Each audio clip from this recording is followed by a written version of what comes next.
Okay, today we're going to be making a graphic organizer, and it looks like this worksheet. If you can't print it, that's okay. You can make your own. You can do it the same way. All you need is a blank piece of paper, and we're going to make a couple folds first. So first thing we're going to do is fold our paper in half, hot dog, and you want the writing to be on the outside.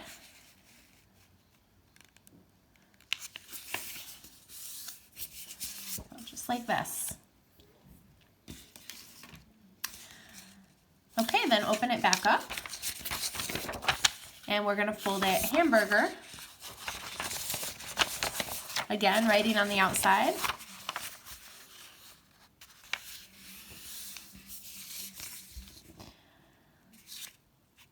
And fold it once more in the same direction, so that when you open it up, you have 8 sections. I'm going to take my phone here, make it bigger. So we've got 8 sections into a fold.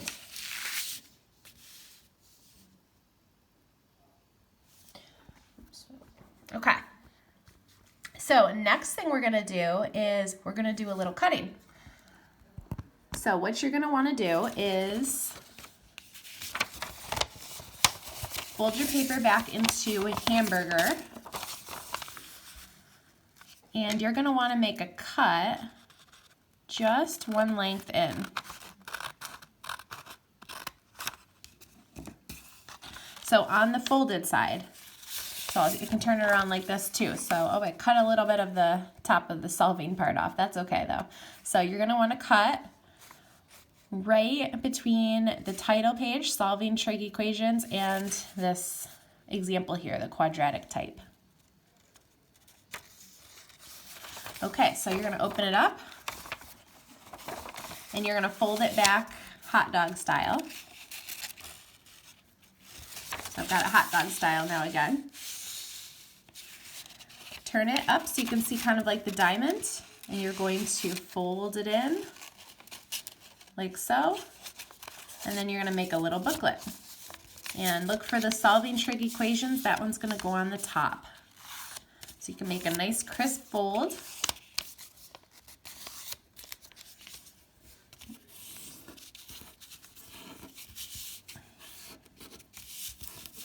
So now we've got a little booklet.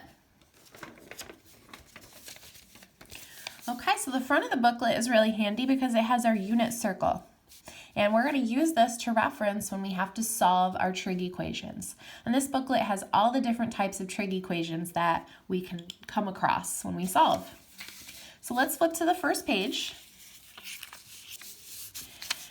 This first equation says solve by combining like terms. So this is one technique we can use when we solve trig equations. So what that means is I'm going to combine like terms. I'm going to move this sine of x over to the other side. And that gives me 2 sine of x plus root 2 equals 0. Then I'm going to solve for sine. So I'm going to subtract root 2 from both sides.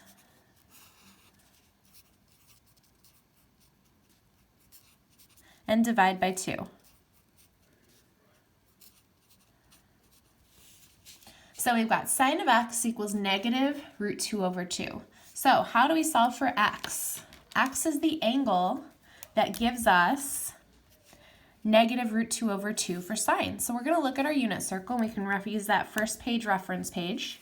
Sine is the y. So I want to look at what y values are root 2 over 2, negative root 2 over 2. So that would be down in the 3rd and 4th quadrants. So down here at 5 pi over 4 and 7 pi over 4. So I'm going to write those down for x. 5 pi over 4 and 7 pi over 4. Now, because sine repeats every 360 degrees, we could actually have more answers than just these two. So to represent all of the answers that we could have, we're going to put a 2 pi n after both of our answers.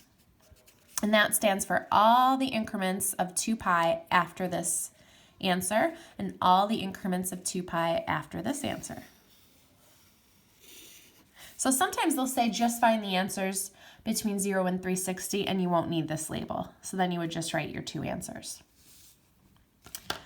Okay, let's try the second example, solve with square roots. So first thing I'm going to do is add 1 to both sides. I'm going to get the tangent by itself. And then divide by 3. And then to get rid of the square, we're going to take the square root. And we need a plus or minus.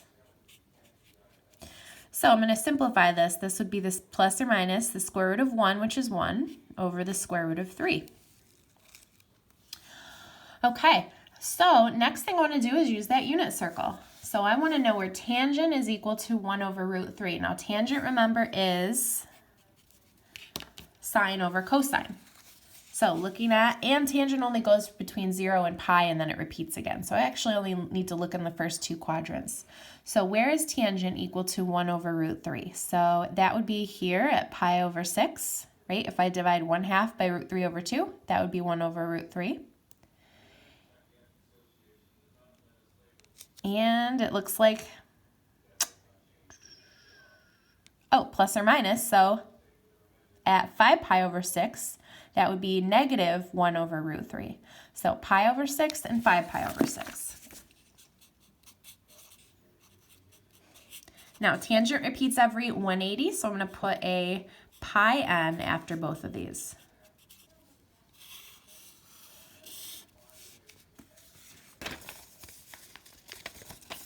Okay, let's flip to the next page. This one says solve by factoring, so you've got both pages to work. So factoring means we can factor out what is common. So I can take out a cosecant squared out of both of these.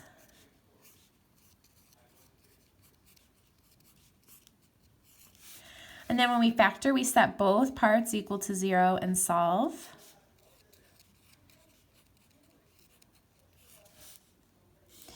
So here, cosecant, if I solve for x, I get 0. Now, I don't have cosecant on my unit circle, but I do know sine. So if cosecant is 0, sine would be undefined, right? The reciprocal of 0 is undefined. So where is sine undefined on our unit circle? And if you look, at no place is sine ever undefined. So this over here does not exist. So let's see if we can solve this one. I'm going to add the 4 over. Take the square root, so that gives me plus or minus root 4, which is plus or minus 2.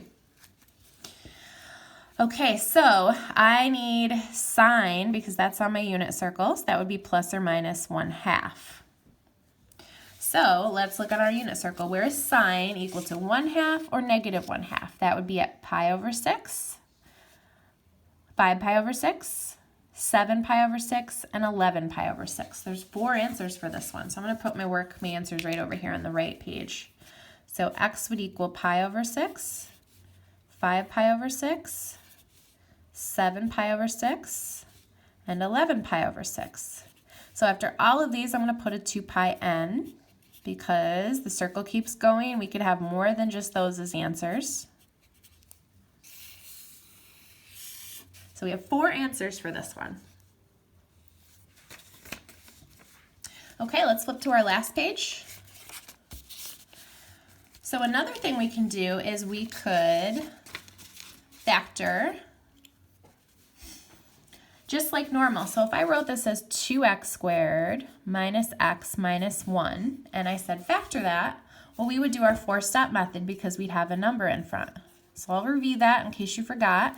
First thing we do is multiply first and last. Then we factor. Then we put our 2 back in front. And then we reduce. So we would do the same thing over here, just instead of x's, we'd have sines. So when I factor this, I would have sine of x minus 1 and 2 sine of x plus 1. And when we factor, we set both equal to 0 and solve. So over here, I'd have sine of x minus 1 equals 0. and 2 sine of x plus 1 equals 0. So over here I'd solve and get 1. And over here we would solve and we would get negative 1/2. So we're going to get lots of answers again. So let's start with the sine of x equals 1. So I'm going to look at my unit circle. Where is sine equal to 1? And that's only in one spot, right here at pi over 2. So I'm going to write that down, pi over 2 plus 2 pi n. And I also need to know where sine is equal to negative 1/2. So I'm going to look at my unit circle again. Sine is equal to negative 1/2 at 7 pi over 6 and 11 pi over 6.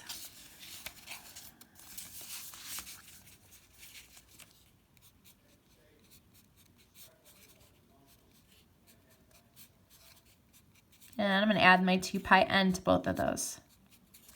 So this problem had 3 answers. Now you can always go back and check your work, right? All you would have to do is plug in pi over 2 for all of your x's and solve it. And you can do that right on your calculator and see if you get 0 back. And you can do the same thing with 7 pi over 6 and 11 pi over 6. Okay, so this little graphic organizer is a good review for any type of equation that you could possibly get.